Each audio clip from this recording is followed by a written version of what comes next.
नमस्कार दोस्तों। तो चलिए शुरू करते हैं भगवत गीता के दूसरे अध्याय का महत्व। श्री भगवान कहते हैं, लक्ष्मी, प्रथम अध्याय के महात्म्य का उत्तम उपाख्यान मैंने तुम्हें सुना दिया। अब अन्य अध्यायों के महात्म्य श्रवण करो। दक्षिण दिशा में वेदविता ब्राह्मणों के पुरानंदपुर नामक नगर में श्रीमान देव शर्मा नामक एक विद्वान ब्राह्मण रहते थे। वह अतिथियों के पूजक, स्वाध्यायशील, वेद शास्त्रों के विशेषज्ञ, यज्ञों का अनुष्ठान करने वाले और तपस्वियों के सदा ही प्रिय थे।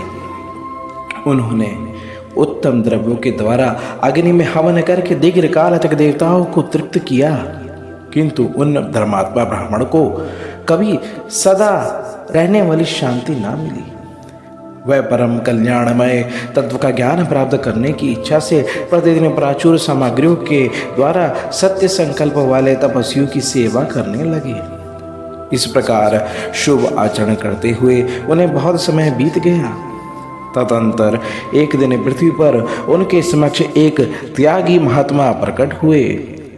वह पूर्ण अनुभवी, आकांक्षा रहित, नासिका के अग्रभाग पर दृष्टि रखने वाले तथा शांत चित्त थे।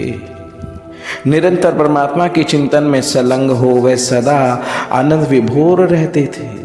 देव शर्मा ने उन नित्य संतुष्ट तपस्वी को शुद्ध भाव से प्रणाम किया और पूछा, महात्मन, मुझे शांतिमय स्थिति कैसे प्राप्त होगी? तब उन आत्मज्ञानी संत ने देव शर्मा को सौपुत्र नाग्राम के निवासी मित्रवान का, जो बकरियों का चरावा था, परिचय दिया और कहा वही तुम्हें उपदेश देगा। ये सुनकर देव शर्मा ने महात्मा के चरणों की वंदना की और समृद्धिशाली सौपुर ग्राम में पहुंचकर उसके उत्तर भाग में एक विशाल वन देखा। उसी वन में नदी के किनारे एक शिला पर मित्रवान बैठा था। उसके नेत्र आनंद तीरे तक से निश्चल हो रहे थे। वह अपलक दृष्टि से देख रहा था। वह स्थान आपस का स्वाभाविक वैर छोड़कर एकत्रित हुए परस्पर विरोधी जंतुओं से घिरा था। वहां उद्यानों में मंद मंद वायु चल रही थी।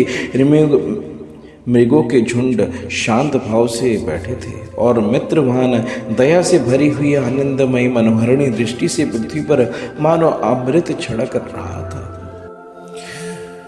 इस रूप में उसे देखकर देव शर्मा का मन प्रसन्न हो गया। वह उत्सुक होकर बड़ी विनय के साथ मित्रवान के पास गए। मित्रवान ने भी अपने मस्तक को किंचित नवाकर देव शर्मा का सत्कार किया। तदंतर विद्वान देव शर्मा अनंत चित्त से मित्रवान के समीप गए और जब उसके ध्यान का समय समाप्त हो गया, उस समय उन्होंने अपने मन की बात पूछी, महाभाग, मैं आत्मा का ज्ञान प्राप्त करना चाहता हूँ। मेरे इस मनोरथ की पूर्ति के लिए मुझे किसी ऐसे उपाय का उपदेश कीजिए जिसके द्वारा सिद्धि प्राप्त हो चुकी हो। देव शर्मा की बात सुनकर मित्रवान ने एक क्षण तक कुछ विचार किया। उसके बाद इस प्रकार कहा, विद्वान, एक समय की बात है, मैं वन के भीतर बकरियों की रक्षा कर रहा था। इतने में ही एक भयंकर व्याघ्र पर मेरी दृष्टि पड़ी, जो मानो सबको ग्रास लेना चाहता था। मैं मृत्यु से डरता था, इसलिए व्याघ्र को आते देख बकरियों के झुंड को आगे करके वहां से भाग चला। किंतु एक बकरी तुरंत ही सारा भय छोड़कर नदी के किनारे उस बाघ के पास बेरोक टोक चली गई। फिर तो व्याघ्र भी द्वेष छोड़कर चुपचाप खड़ा हो गया। उसे इस अवस्था में देखकर बकरी बोली, व्याघ्र, तुम्हें जो अभिष्ट भोजन प्राप्त हुआ है, मेरे शरीर से मांस निकालकर प्रेम पूर्वक खाओ ना। तुम इतनी देर से खड़े क्यों हो? तुम्हारे मन में मुझे खाने का विचार क्यों नहीं हो रहा है?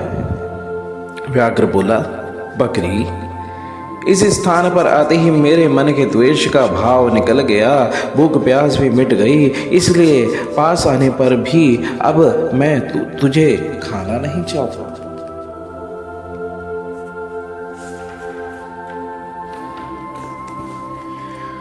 व्याघ्र के यूं कहने पर बकरी बोली, ना जाने मैं कैसे निर्भय हो गई हूं। इसमें क्या कारण हो सकता है?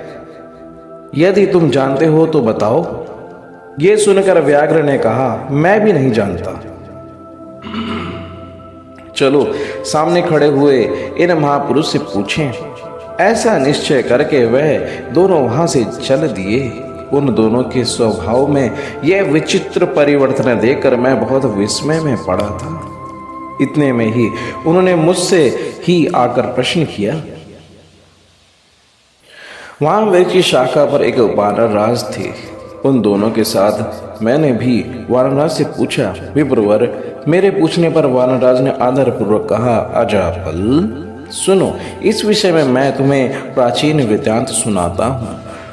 ये सामने वन के भीतर जो बहुत बड़ा मंदिर है, उसकी ओर देखो। उसमें ब्रह्मा जी का स्थापित किया हुआ एक शिवलिंग है। पूर्व काल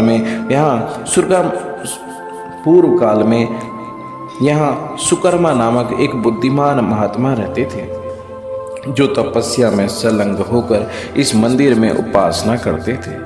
वह वन में फूलों का संग्रह कर लाते और नदी के जल से पूजनीय भगवान शंकर को स्नान कराकर उन्हीं से उनकी पूजा किया करते थे।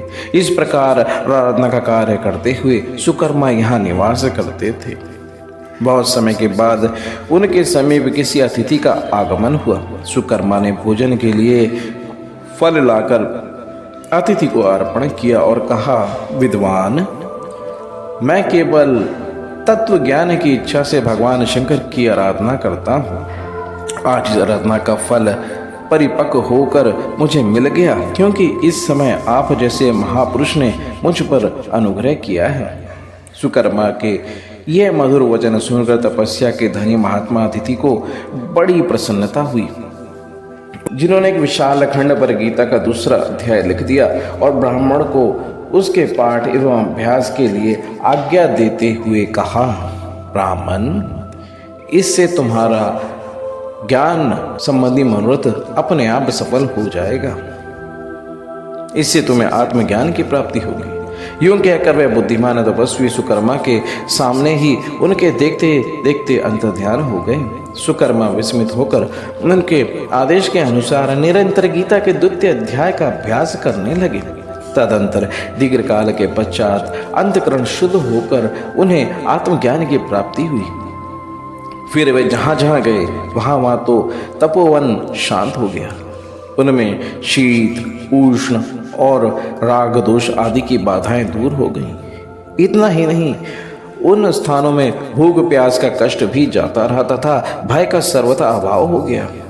ये सब द्वितीय अध्याय का जप करने वाले सुकर्मा ब्राह्मण की तपस्या का प्रभाव समझो। मित्रवान ने कहा, वानरराज के यूं कहने पर मैं प्रसन्नतापूर्वक बकरी और बाघ के साथ उस मंदिर की ओर गया।